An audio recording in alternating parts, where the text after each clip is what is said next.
It was 4:40 a.m. when the screaming started. A university student living on Youth Road in Kaohsiung was jolted awake by a terrifying sound coming through his bedroom wall. He heard a man begging for his life, his voice cracking with desperation. "Big brother, don't! Please, don't kill me! I have 200,000 in the bank. You can have it all!" Then, total silence. When police finally entered the home 7 hours later, they found music teacher Shiheng naked, bound, and drowned in his own bathtub. His wife, the only survivor, was found trembling in the lobby, claiming a mysterious, red-haired hitman had held them hostage for hours. But detectives soon noticed something terrifying. There was no forced entry. The doors were locked from the inside. And based on the evidence, the killer didn't just murder Shu and leave.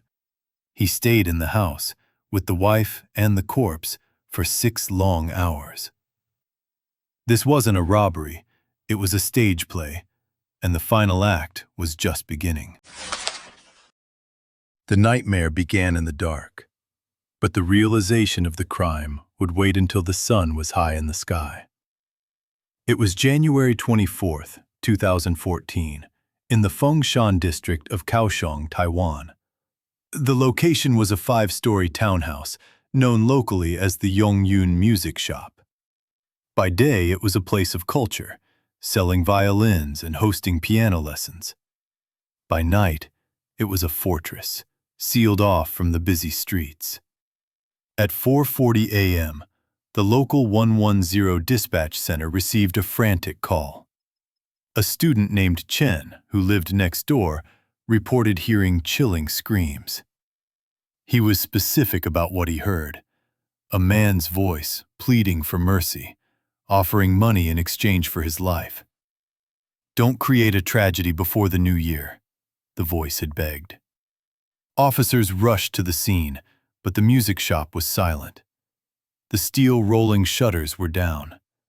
No lights were on. The officers knocked, called the shop's phone, and waited. Nothing.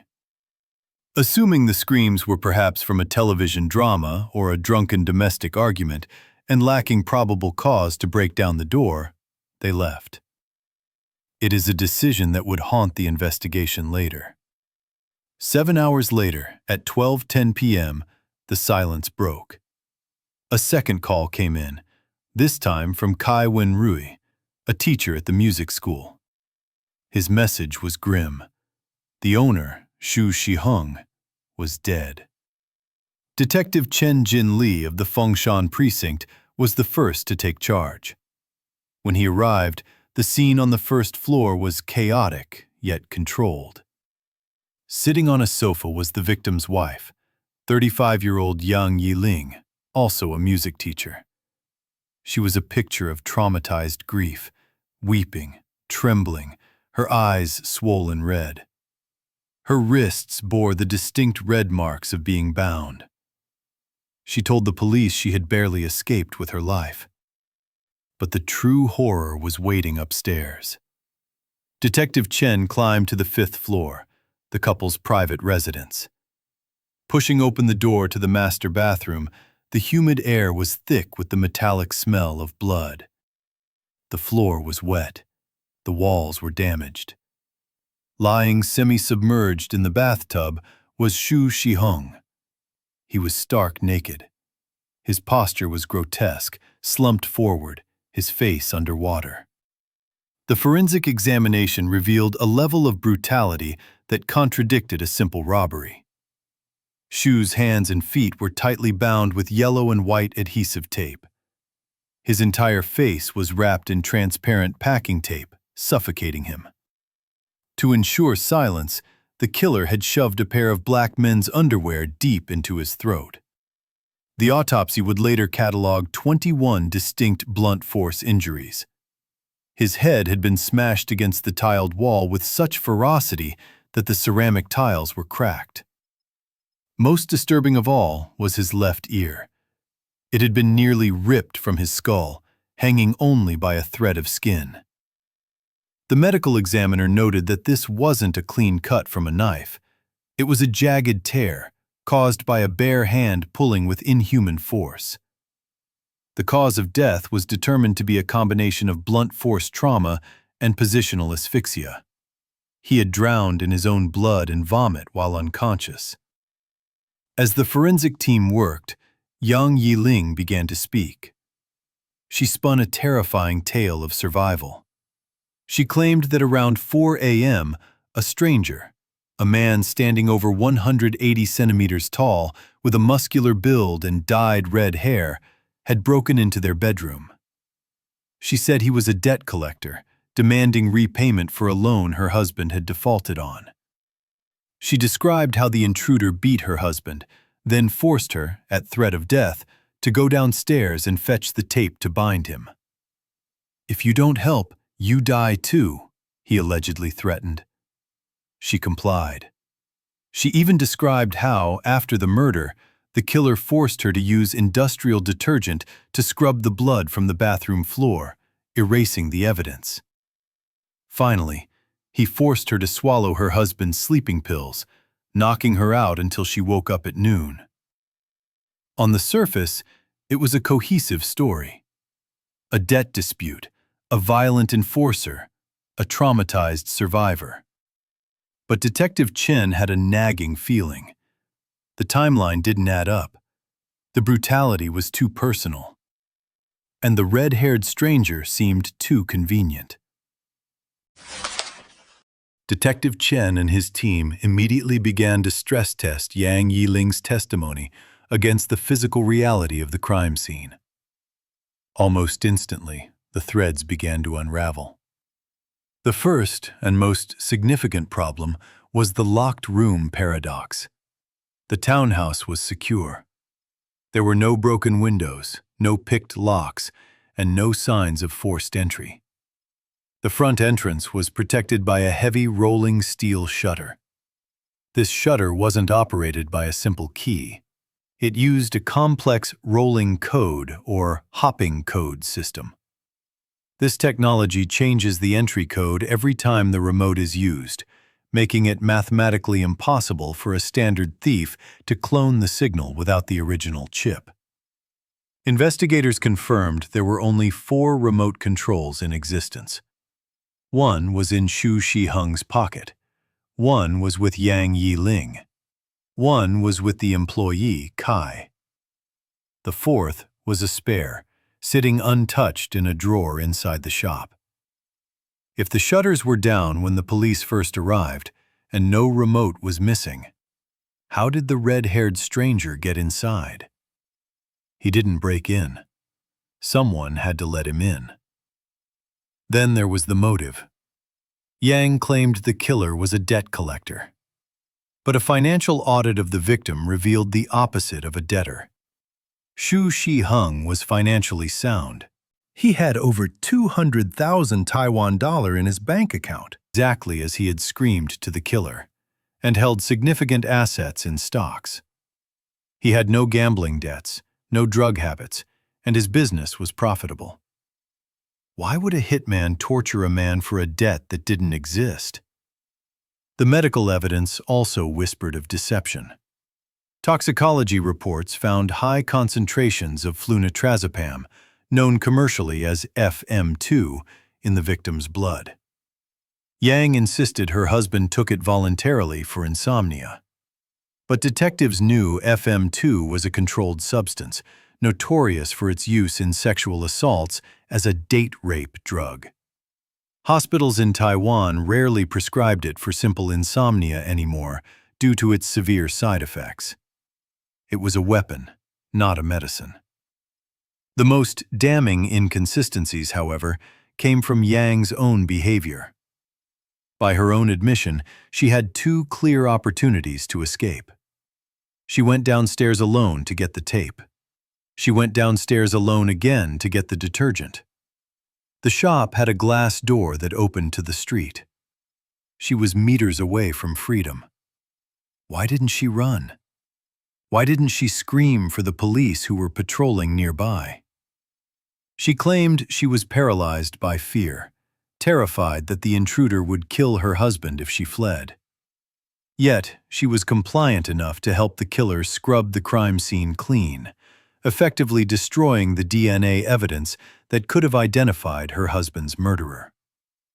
Detectives needed to see the red-haired stranger. They pulled surveillance footage from every camera within a 500-meter radius of the music shop. They watched hours of grainy video from 1 a.m. to 5 a.m. They saw nothing. No tall men with red hair. No suspicious vehicles. The street was empty. But Detective Chen was persistent. He noticed a tiny anomaly at 4:05 a.m. In the narrow alley between the music shop and the neighboring breakfast stand, a motion sensor light suddenly flickered on. The camera angle didn't catch a person, but the light proved someone was there, hugging the shadows, hiding from the breakfast shop owner who was just starting his morning prep. It was a ghost in the machine, proof of a presence that was trying desperately not to be seen. The breakthrough came when they expanded the search window. They stopped looking for someone entering and started looking for someone leaving. And there he was. At 11:48 a.m., nearly 6 hours after the murder took place, a figure walked casually out of the music shop's front door. He wasn't a giant with red hair. He was a man of average build, wearing a gray cap, a white mask, and carrying several bags. He walked to the street, hailed a taxi, and began a convoluted journey across the city to throw off any pursuers. Police tracked him through a web of taxi rides and long walks.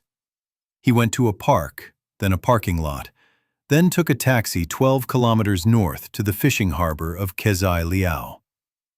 Using signal triangulation from Yang Yiling's phone records, they identified a number she had contacted just once, months ago.